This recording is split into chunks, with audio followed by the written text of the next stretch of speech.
Hello, future FGCU Eagles. This video is going to demonstrate how to complete an application as an incoming freshman student. To begin, go to fgcu.edu. On this page, you'll notice at the top it says Apply. Go ahead and click Apply, and it will take you to the Admissions and Age page. The second line says already know what you need to do, get started on your application. You're going to go ahead and click on that line. And this is where you're going to begin to create your Future Eagle account. You're going to select the undergraduate student option on the left-hand side. And when you click there, it will bring you to create your Future Eagle account.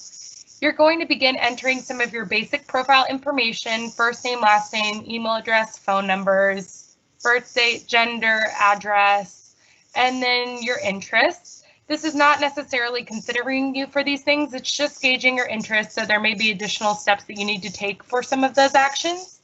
And then you can add any interest or extracurricular activities.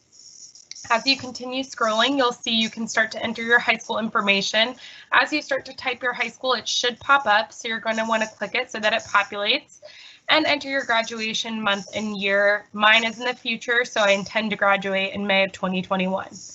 I added my college information because I am dual enrolling at Florida Southwestern State College, and I started there August 2019. I plan to take classes there until May of 2021.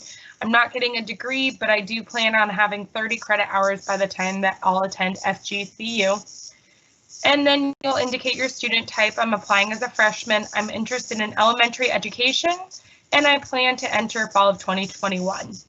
As you keep scrolling, you'll enter your password information. It can be a little tricky, so give it a few different tries and make sure to write your password down because you are going to use this password to log in to check your status again. When you click Create Account, it should bring you to your page where you're going to begin your new application. So you should see My Applications, Create a New Application. When you click on that box, you will then click Start a New Undergraduate Application. And it should carry over the information that you've already entered. I'm going to continue with that selection, but you could change that by clicking I'm also interested in. When I click Continue,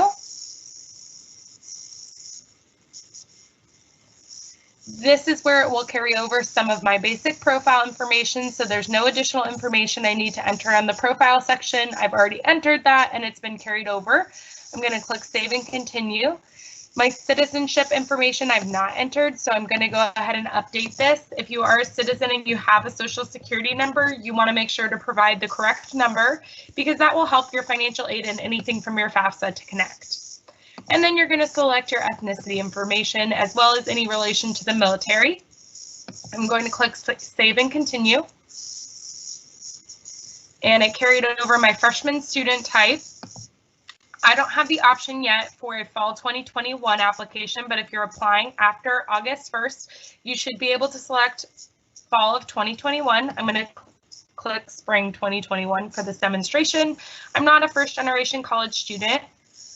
And then you should have two options with the decision plan for the fall 2021 semester. One should be early action and one is regular decision. Early action is if you intend to apply by our November 1st deadline. This will give you priority consideration for admission as well as scholarships. If you're wanting to be considered for a regular decision, that's our March 1st deadline, and you likely won't hear a decision as soon as if you selected early action. But for right now, I don't have the option for my spring 2021 application. And I carried over my major interests. My high school status is I'm currently in high school. I did enroll in college courses as a dual enrollment student. So I'm going to select yes there, and then it carried over some of my high school information. I have not yet graduated from high school. I started in August of 2017. And then your SAT score information. This is just to let us know that you plan on taking the SAT or ACT, but you do also need to send us those official scores from College Board or ACT for them to connect with your application. This is not having them sent. And then any English proficiency exams that you're taking. If English is not your first language, you may need to take the TOEFL proficiency exam for English. And I'm going to click Save and Continue.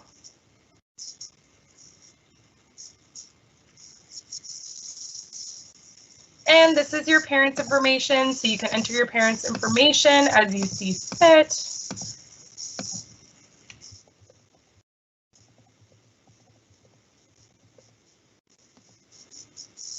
the best of your ability. Email address, home phone, has the same address as me. I'm going to continue scrolling. Your other parents' information. And then we're going to click Save and Continue.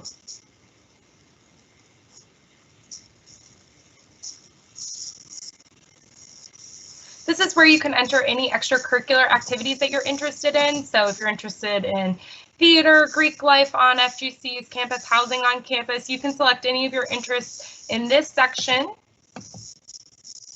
And then you can add any honors and distinctions that you've been awarded. There will also be an essay section around this part of the application, either on this page, the page prior, or the page after. So you are going to need to submit your essay information that is going to be required for your fall 2021 application. I'm going to click Save and Continue, and we're coming very close to the end. Here is where you're going to indicate your Florida residency declaration. So this isn't completing the residency declaration. All students begin as non-Florida residents by default. And then if you believe that you qualify, you'll complete a residency declaration after you're admitted. So you are going to see this come back around. But for now, you're just indicating if you believe that you should qualify for in-state tuition. And when you click Save and Continue, it will take us to the conduct section. You want to make sure to indicate if you have any academic or legal violations, because we need to make sure that we have the appropriate documentation and are able to clear that conduct.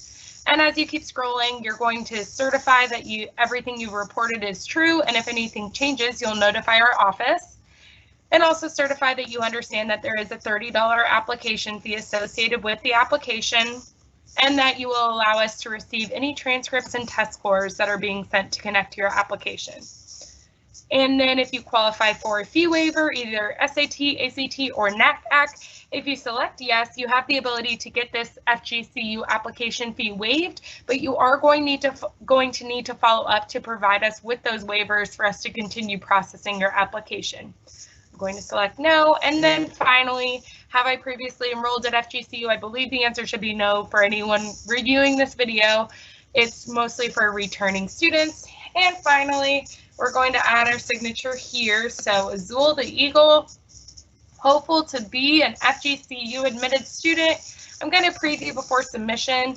If there were any errors with my application, they'll show me at the top of this page below. There will be a red bar saying you need to fix this section, whether it's how you entered some information or should have included dashes, shouldn't have included dashes. It will let you know. It just wants you to update it.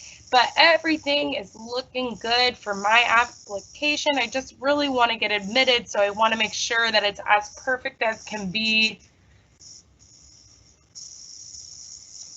And I think that we are good to go. It looks good to me. So at the very bottom, I'm going to click Pay Fee and Submit Application.